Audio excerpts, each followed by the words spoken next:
네, 이어서 사회 이슈 짚어보겠습니다. 오늘은 임주혜 변호사 나왔습니다. 어서 오십시오. 네, 반갑습니다. 안녕하세요. 예.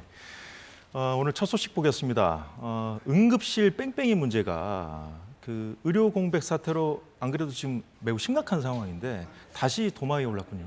그렇습니다. 응급실 의료 공백의 현실화에 대한 이야기 계속 나왔는데 좀 직접적으로 체감이 되는 그런 사건이 발생을 했습니다. 예. 바로 지난 9일 서울의 구로역에서 작업 차량 2대가 충돌하는 그런 사건이 발생을 했는데요. 이때 안타깝게도 작업자 2명이 목숨을 잃었고 네. 1명의 부상자가 발생했습니다. 이 부상자 이송 과정에서 응급실 뺑뺑이라고 불릴 만한 그런 사건이 발생을 했는데 예. 무려 16시간 동안 이제 응급 의료기관들, 수술을 받을 수 있는 그런 의료기관들을 전전하다가 예. 수술을 받을 때까지 16시간 가까이가 소요가 되게 된 것이죠. 이것이 좀 의미를 갖는 이유가 예. 지금 사건에 발생한 이 지점, 서울 한복판이었습니다. 그러니까 구로역에서 발생한 사고였잖아요. 물론 지방 같은 경우에 이제 이런 이송의 문제라던가 의료진의 부족 문제가 이전부터 계속 지속되어 왔고 문제가 제기가 되어 왔는데 이번 사안 같은 경우에는 서울 한복판에서 일어난 점에서 많은 분들이 더 큰 우려를 표하고 있습니다. 정말 위급한 상황이었겠군요. 16시간이니까요. 이제 얼마나 지금 현재 그 응급실 뺑뺑이 문제가 심각한지를 좀 여실히 보여주는 녹취록이 있습니다. 통화 내용을 전국 공무원 노동조합 소방본부가 공개한 것이 있는데요. 개인정보 노출 등을 우려해서 저희가 구급대원 음성만 준비해봤습니다. 잠깐 듣고 이어가보도록 하겠습니다. 뇌졸중 의심되는데 안 되는 거죠? 알겠습니다. 저도 가고 싶어 가는 게 아니라 지금 일단 다 주변이 안 되고 알아보고 있는 중이에요. 그럼 안 되는 거예요, 거기는 일단? 네. 그렇죠. 저희도 가까운 데 가고 싶은데 가까운 데가 없어요. 네, 저희 지금 일본에 지금 다 병원 안 돼가지고 전화 드린 거 맞고요. 네, 최근에 충북에서는 임산부가 응급실을 찾지 못해서 구급차 안에서 아이를 출산하기도 했는데 좀 그 정도로 좀 심각합니다. 얼마나 이제 지금 상황이 심각한지 통계로도 좀 알 수 있나요?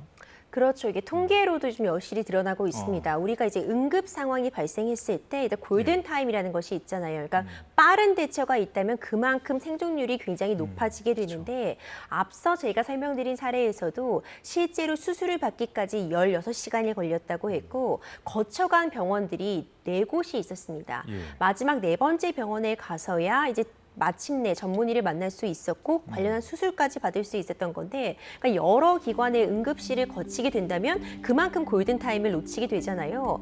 실제로 예. 이 통계를 보더라도요. 일단 4차례 다른 병원으로 이송한 경우가 올 상반기에만 모두 17번이었습니다. 그러니까 4차례나 다른 병원으로 이송한 그 이유 이런 부분들도 보자면은 예. 전문의가 부재하는 경우 응급실에 의사가 없는 거죠. 그렇죠. 그리고 이제 병상이 부족한 경우나 1차 응급처치를 할 그런 인력이 없는 경우 등 여러 가지 이유가 있겠지만 이렇게 재이송 건수 및 사유의 이 분포를 보더라도 네. 이것이 지금 빈번하게 발생하고 있는 문제라는 점 우리가 여실히 드러나고 있는 상황이라 의료 공백이 정말 현실화되고 있구나. 정말 코앞까지 다가온 문제이고 예. 더 이상 간과할 수만은 없구나 이런 생각이 들게 합니다.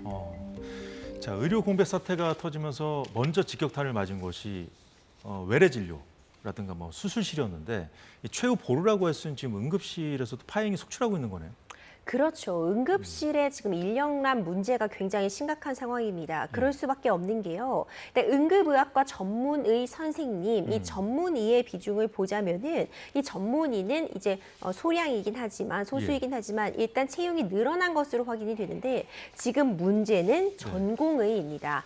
이번에 의료 공백 사태 그리고 이런 사태가 지속이 되게 되면서 전공의들이 사임을 하는 그런 상황이 발생을 했잖아요. 예. 특히 응급의학과의 특성을 좀 고려할 필요가 있는 것 같은데 응급의학과는 정말 말 그대로 24시간 잠들지 않습니다. 예. 그렇다면은 필수적으로 당직 인력이 필요하게 되고요. 그쵸. 말 그대로 24시간 돌아가다 보니까 이곳에서 근무하는 인력 자체의 수가 일정 부분 충족이 되어야 하는데 이 전공의들이 대규모 이제 대규모로 사퇴를 하게 되면서 예. 사임을 하게 되면서 이걸 충당할 인력이 부재하게 된 거죠. 그렇기 때문에 실제로도 전문의 선생님 한 명이 있다고 한다면 매일매일 24시간 근무를 할 수 없잖아요. 그러다 예. 보니 정말 공백이 발생하는 그런 곳이 있는데 저도 이 SNS에 이 응급의학과 교수님이 올리신 글을 보고 굉장히 마음이 아팠습니다. 나는 권역응급센터에서 혼자 근무를 하고 있다. 하루에 60명 정도를 진료하는 서울 한복판의 예. 권역센터이다. 이 붕괴는 이미 확정되었다. 이것을 이화여대 목동병원의 남궁인 응급의학과 교수가 예. 올린 이 글인데 좀 이 힘듦과 피로함 그리고 막막함 뭔가 대책 마련이 절실하다는 느낌을 전 받을 수 있었거든요. 이 의료 공백 부분 이제 더 이상은 물러설 곳이 없는 상태입니다. 그 전공의들의 업무 중에 일부를 간호사들이 맡으면서 그 공백을 메워오지 않았습니까? 근데 간호사들이 이번 주 목요일부터인가요? 총파업에 들어가죠. 그렇죠. 이제 이 부분도 사실 좀 피할 수 없는 부분이었어요. 어쨌든 많은 인력들, 이 전공의들이 지금 병원을 떠난 상태인데 지금까지 그들이 하던 일을 누군가는 하고 있는 상태잖아요. 네. 이것을 일부 교수들도 나눠서 하고 있을 것이고 간호 인력이라든가 의료기관에서 이제 일하고 있는 많은 사람들이 일정 예. 부분을 나눠서 하고 있는 것인데 지금 이 공백 사태가 몇 개월째 이어지고 있으면서 그렇죠. 피로감이 누적될 수밖에 없습니다. 그렇기 때문에 간호사, 의료기사 등이 속한 전국 보건의료산업 노동조합에서 이제 19일부터 23일까지 총 파업을 예고하고 있습니다. 예. 파업 찬성률도 이제 91%에 달했다 이런 이야기가 나오고 있거든요. 물론 파업을 함에 있어서도 일단 아직까지는 어떤 협상의 여지도 남아 있습니다. 임금 인상이라든가 처우 개선 부분과 관련해서 아직 예. 협상이 진행 중이기 때문에 끝까지 좀 지켜볼 필요는 있을 것이고 그리고 파업을 하더라도 필수적으로 이제 운영이 필요한 곳 응급실이나 분만실에는 어떤 불편이 없도록 하겠다고 밝히고 있지만 이런 사건들이 계속 누적이 되면서 예. 우리나라 사실상 세계 최고 수준이라고 자부할 만했던 이 응급 의료 체계, 의료 기술에 있어서 직격탄을 맞고 있는 것이 아닌가, 붕괴가 이미 시작된 것이 아닌가 굉장히 우려스러운 마음입니다. 예, 그 이대복동병원 교수님 말씀이 좀 얼마나 상황이 좀 심각한지 좀 우리가 좀 볼 수가 있는데 곧 이제 추석도 다가오고 그럼 추석 때는 이제 보통 동네 병원들은 운영을 안 하지 않습니까? 그다음에 보통 이제 아프면 이제까지 대학병원이나 종합병원은 응급실을 찾았단 말이죠. 그럼 어떻게 해야 됩니까 이번에는?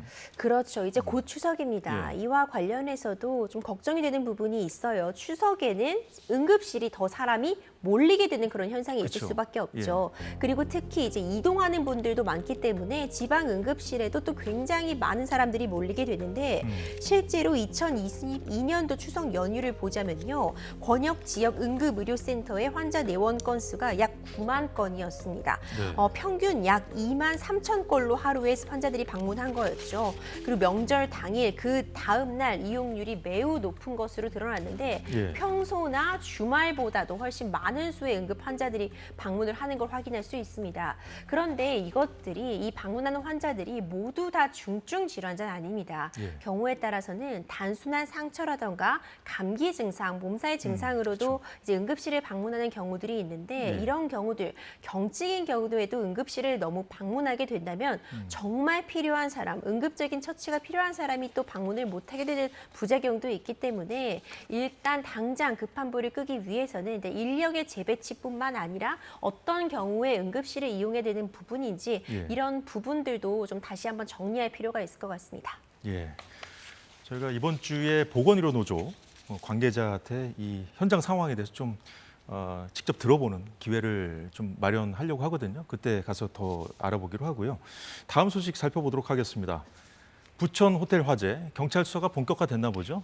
그렇습니다. 일단 호텔 업주 등에 대한 출국 금지 조치가 내려졌습니다. 이제 문제되는 혐의는 업무상 과실치사상 혐의가 적용이 되고 있는데 화재 사건으로 인해서 정말 큰 피해가 발생했습니다. 다수의 사망자와 그리고 지금 중상, 경상을 포함해서 19명의 사상자가 발생을 했거든요. 이와 관련해서 이 화재가 발생한 지점에 대한 논의들도 있었죠. 이제 처음에는 에어컨 부분에서 화재가 이제 최초에 발생을 했다가 정말 안타깝게도 매트리스와 소파 같은 것들이 이제 숙박업소였기 때문에 예. 바로 그 에어컨 아래에 놓여져 있었고 이것이 마치 불쏘시개 역할을 하면서 대규모 화재로 이어졌는데 이와 관련해서 물론 이 당시에 지금 2003년도에 준공된 건물이기 때문에 스프링클러 설치가 의무가 아니었기 때문에 스프링클러도 없었고 있고 예. 그 외에도 어떤 사다리차 같은 부분이 이용되지 못할 그런 지형이라던가 불법 주차의 문제, 그리고 에어매트가 제대로 작동하지 못한 문제, 여러 부분들이 겹치면서 네. 정말 삽시간에 불이 번졌고 많은 피해가 발생을 했거든요. 이제 이와 관련해서 경찰도 이제 화재의 원인이라던가 이 예. 부분에 대해서 수사가 시작이 되었고 이것이 어떤 업무상으로서 어떤 관리에 소홀함이 없었는지 부분을 중점적으로 조사할 것으로 보입니다. 관리 책임 부분을 들여다본다는 말씀인데, 자, 그러면 화재 초기에 그 대응하는 것도 사실 그 업주의 업무의 일환일 수 있는 것이잖아요. 당시 소방대원과 또 119 신고자라고 한다면 그 직원이었나요? 호텔 직원?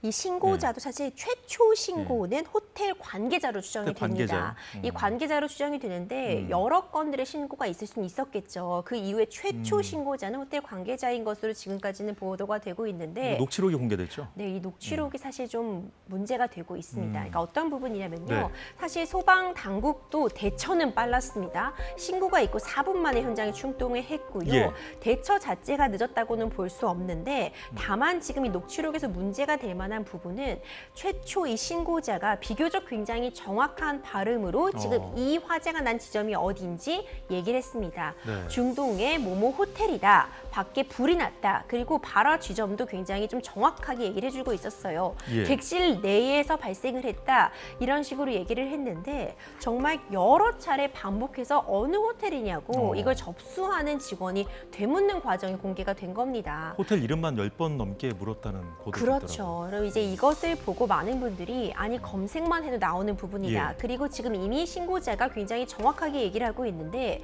이런 사건이 발생을 하면요. 골든 타임도 중요하지만 골든 액션이 정말 중요합니다. 골든 액션이요. 이 시간, 이 짧은 시간 동안 예. 어떤 조치들을 취함에 따라서 이 생존율이 정말 극과 극으로 달라질 수 있는데 예. 어떻게 보면 지금 골든 액션이 필요한 시기에 예. 정확한 이 사고 지점을 확인하는 이 호텔 이름을 확인하는데 너무 허비한 것이 아닌가. 이제 이렇게 계속해서 호텔 이름을 물은 다음에야 대피는 하셨냐고 묻게 되거든요. 네, 그 부분이 가장 안타까웠어요. 그렇죠. 어떤 대피 방식이라던가 지금 조금 더 이 피해자에게 골든 액션으로서 뭔가 좀 더 대처할 수 있는 방안들을 알려줬으면 예. 어땠을까 하는 아쉬움은 남고 이런 부분과 관련해서 지금 전화만 된다면 위치 추적 같은 부분이 가능할 수 있는 예. 그런 제도적인 정비도 필요해 보이거든요. 이것이 이미 신고자가 전화를 했는데 이 전화 지점, 이 발화 지점을 찾는 데 시간을 허비하는 건 예. 골든 타임으로도 골든 액션으로도 좀 적절하지 못했지 않나 이런 비판은 좀 피할 수 없는 상황입니다. 그 녹취록 뒷부분 화면을 다시 한번 볼 수 있을까요? 네.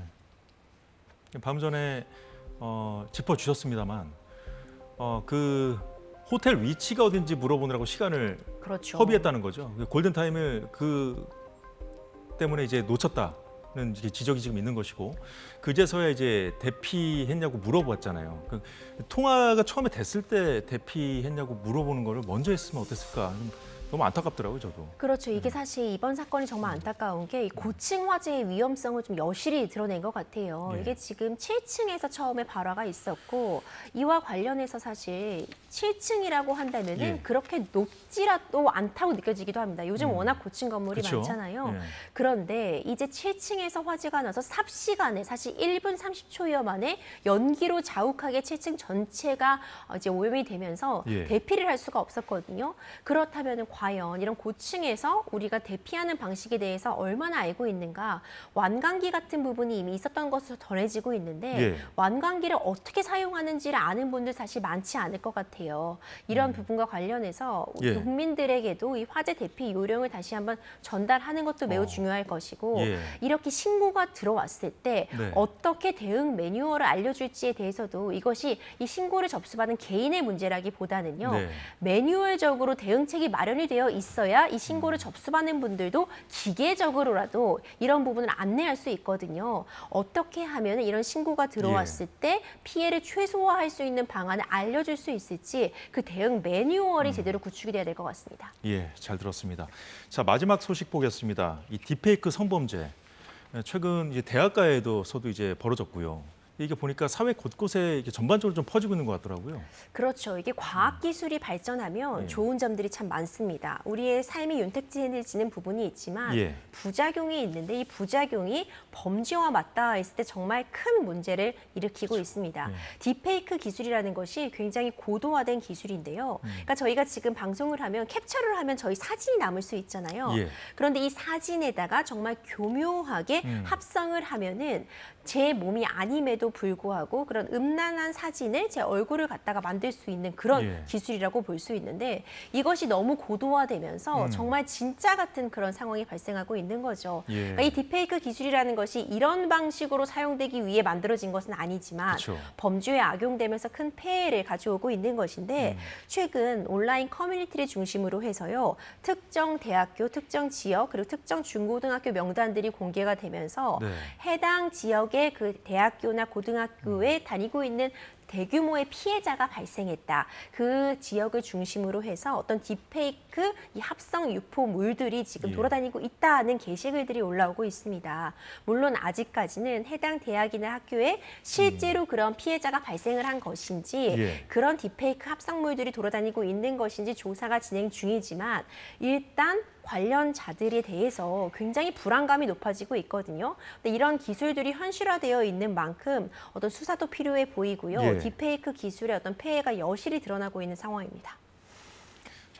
지금 10대들이 있는 이제 중고등학교까지 지금 번져 있다는 그렇죠. 말씀인데 이게 사실 어떻게 보면은 태어나자마자 스마트폰을 마주했던 세대여서 그런지 모르겠지만 좀 이게 얼마나 심각한지 잘 모르는 것 같아요.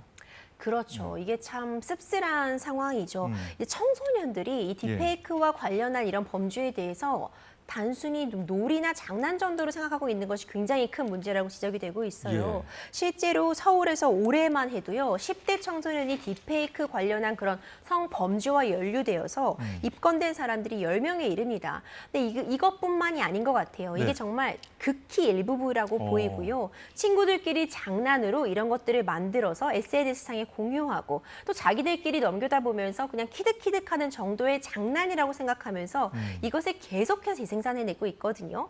이것이 너무 가볍게 다뤄지고 있는 것은 예. 아닌가 굉장히 우려스럽고 솜방망이 처벌 문제를 얘기를 안 할 수가 예. 없는 것 같아요. 이것이 사실 굉장히 높게 법정 영역 규정이 되어 있습니다. 네. 성폭력 범죄 처벌에 관한 특례법상 5년 이하의 징역 5천만 원 이하의 벌금에 처해질 수도 있고 예. 이것의 금전적인 이득을 얻기 위해서 배포하거나 유포하면 7년 이하의 징역, 법정형은 꽤 높게 규정이 되어 있는데 양형 기준을 보자면요. 뭐 미성년자를 대상으로 해서 합성한 경우가 아니라고 한다면 기본 6개월에서 1년 6월 정도의 징역형에 그치고 있습니다. 예. 그러다 보니 이게 아무래도 이거 별로 큰 죄가 아닌 것이 아니냐 이런 의식들 그리고 실제로 처벌받는 비중도 너무 낮다 보니까 네. 이런 문제점들이 있는 것 같고 가해자를 특정하기도 어려워요. 그쵸. 이것들이 좀 암암리에 특히 뭐 텔레그램이라던가 특정이 어려운 그런 외국의 서버를 기반으로 한 플랫폼 상에서 유통이 되다 보니까 결국 가해자 특정의 어려움 그리고 솜방망이 처벌 이런 부분들이 복합적으로 작용해서 범죄가 계속해서 예. 재생산되고 있는 상황입니다. 기술의 발달로 인해 이제 범죄도 좀 심각해지고 있는 그런 상황인데 저희가 잘 지켜봐야겠습니다. 자, 지금까지 임주혜 변호사였습니다. 오늘 말씀 잘 들었습니다. 네, 사사건건 오늘 준비한 소식 모두 전해드렸습니다. 저희는 내일 오후 4시에 다시 찾아뵙겠습니다. 여러분 고맙습니다.